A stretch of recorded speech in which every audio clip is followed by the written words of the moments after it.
নমস্কাৰ বন্ধুসকল, world quick নলেজলৈ আপোনালোকক স্বাগতম জনাইছোঁ। আজি আপোনালোকলৈ কেইটামান গুৰুত্বপূৰ্ণ প্ৰশ্ন লৈ আহিছোঁ। প্ৰথম প্ৰশ্ন হৈছে, প্ৰাচীন অসমৰ প্ৰথম বংশ হিচাপে কোন বংশক জনা যায়? এ আহোম বংশ, বি বৰ্মন বংশ, চি বড়ো বংশ, ডি ৰাভা বংশ। শুদ্ধ উত্তৰ হ'ব বি বৰ্মন বংশ। নেক্সট কুৱেশ্যন, প্ৰাচীন অসমৰ প্ৰধান জাতি হিচাপে কাক জনা যায়? এ বড়োসকল, বি ৰাভাসকল, চি আহোমসকল, ডি কোচসকল। শুদ্ধ উত্তৰ হ'ব চি আহোমসকল। নেক্সট কুৱেশ্যন, প্ৰাচীন অসমৰ ঐতিহাসিক চহৰ হিচাপে কোনখন চহৰক জনা যায়? A Tezpur, B Sivasagar, C Jorhat, D Lakhimpur. শুদ্ধ উত্তৰ হ'ব বি শিৱসাগৰ।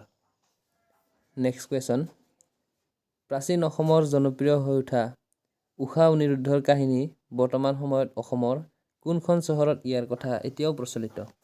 এ Sivasagar, B Guwahati, C Tezpur, D Jorhat. শুদ্ধ উত্তৰ হ'ব চি তেজপুৰ।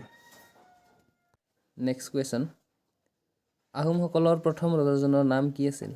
এ Sukaphaa, B Naranarayan, C Shivasingha, D Rudrasingha. শুদ্ধ উত্তৰ এ চুকাফা।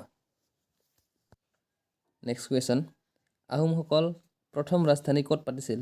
এ Guwahati, B Sivasagar, C Charaideo, D Tezpur. শুদ্ধ উত্তৰটো হ'ব চি চৰাইদেউ। নেক্সট কুৱেশ্যন, প্ৰাচীন কামৰূপৰ ৰাজধানী ক'ত আছিল? এ যোৰহাট, বি উত্তৰ গুৱাহাটী, চি শিৱসাগৰ, ডি তেজপুৰ। শুদ্ধ উত্তৰ হ'ব বি উত্তৰ গুৱাহাটী। নেক্সট কুৱেশ্যন, জয়দ্ৰত কাব্য কাৰ ৰচনা?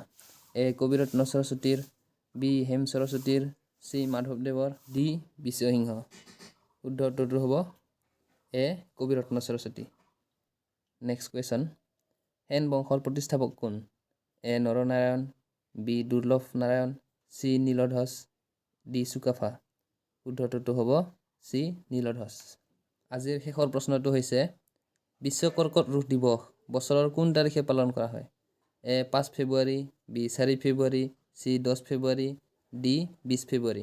শুদ্ধ উত্তৰটো হ'ব বি 4 ফেব্ৰুৱাৰী। ভিডিঅ'টো শেষলৈ চোৱাৰ বাবে ধন্যবাদ। আৰু এনেধৰণৰ ভিডিঅ' পাই থাকিবৰ বাবে চেনেলটো ছাবস্ক্ৰাইব কৰি ৰাখক। Thank U.